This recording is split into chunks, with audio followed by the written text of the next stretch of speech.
In this video, we'll go into debug mode and run a strategy with two PID loops and see how we can use the built-in PID tuner to tune the PIDs. From config mode, click debug and download your strategy with the configured PIDs to the controller. Go ahead and run the strategy. If you get the following message, it's making sure you want to start the strategy. Check the box to not ask you again and start the strategy. Just to be sure, double-click Charts in the strategy tree to make sure 3 charts are running. The power-up chart will be stopped. Close the window. We're going to take a look at the TPO PID first. Expand the first I/O unit in the strategy tree. It's the Groove Epic I/O unit. Expand the PIDs folder and double-click the PID. This is the PID tuner. Let's take a closer look at how you can use its features to tune the loop. We see the name of the PID. Here's the current value of the process variable and output, and the various PID parameters we entered when we configured the PID. The scan count just counts up and indicates the tuner is working. If the PID is running, you should see that the mode is Auto and green. You can deactivate the PID by selecting Manual and clicking Apply. You might want to do this when you don't want the PID algorithm to interfere with the reaction of the output on the input. In other words, finding the dead time. There's a great exercise that goes into detail of how to do this in the Opto tutorial for PIDs. Change the mode back to Auto. This next option, Enable, lets you disable or enable communication to the control engine, especially in the case of this TPO PID, which relies on strategy commands. You want communication to be enabled. Down below, we see 2 plots. The top plot graphs the input and the set point. The bottom plot graphs the output. Move the displayed y-axis by clicking and dragging. You can also modify the x-axis in the same way. The default span is 3 seconds, but you can modify that here with the time axis. In fact, let's open up another PID tuner and set this one up for a 20-minute time span. After a short time, you'll see that it gives you a different perspective on the trend of the PID. Keep in mind, as you open more PID tuners, demand on the controller's processor goes up. You'll see this spinner here slow down as more tuners are opened. I'll go ahead and close this PID tuner. Any changes you make to the settings, like set point, gain, I, and D terms, must be applied by clicking the Apply button. I'll change the set point, and then click Apply. Gaps in the plot indicate scanning was interrupted, like when settings are changed. Use the input and output axis buttons to adjust the resolution of the plotted line.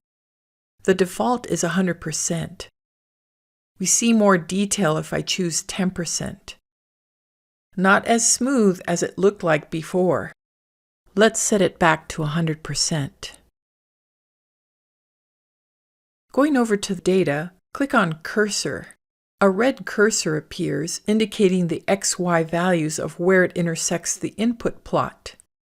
Change which plot points are shown by clicking and dragging, or click on the options here on the right. Right-click the cursor again and you have Delta X and Delta Y options. Click on Delta X to display the difference in time between a pair of vertical lines. You can drag each line to a different position. If you move the time axis, the plot stops as you work with the cursors. And you can restore the view of the current values by choosing Reset Scale Tracking under Time Axis. I'll remove the cursor. Notice you have other options to save the plot image. Copy it or print it. Printing is especially helpful if you're using the interactive PID tuner on the Opto 22 website. Let's review the tabs at the top of the graph. I/O Details presents the values you configured for the PID, as well as miscellaneous details. The iVal shows the controller's internal values it's read from the PID on the I/O unit. And then finally, the velocity algorithm. This page here is actually showing you the calculations that the algorithm is processing. And back to the Plot tab to see the graph. Click the Add Watch button to select the parameters you want to follow on a watch window. Then there's the Save Tuning button. Any changes you made to the parameters listed here can be saved to your strategy. That is all but one. The setpoint won't be saved. Record that value and make the appropriate changes in the strategy when you're in config mode.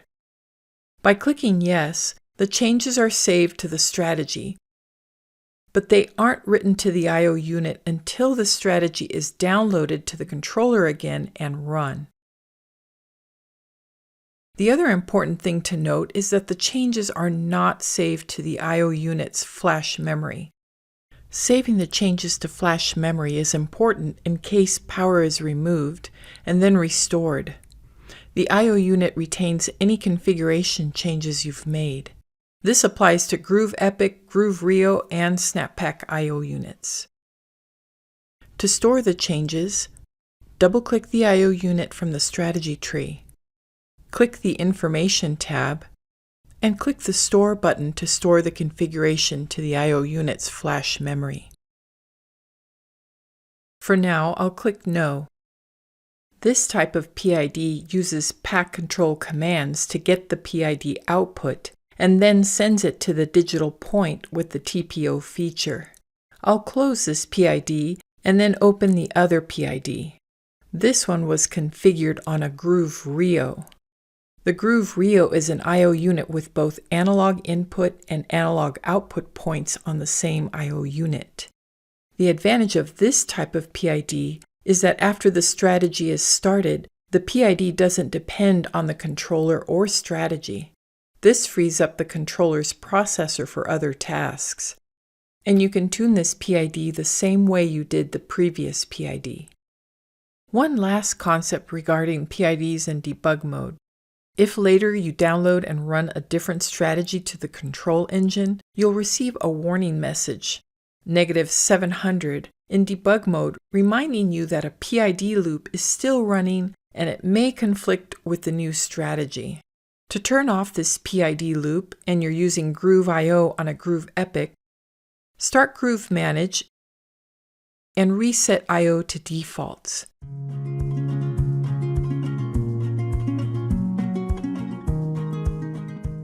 Then force a download of the strategy from debug mode with Control Engine Download Strategy. We've just gone through the many features you can use within the PID tuner to help you tune your PIDs.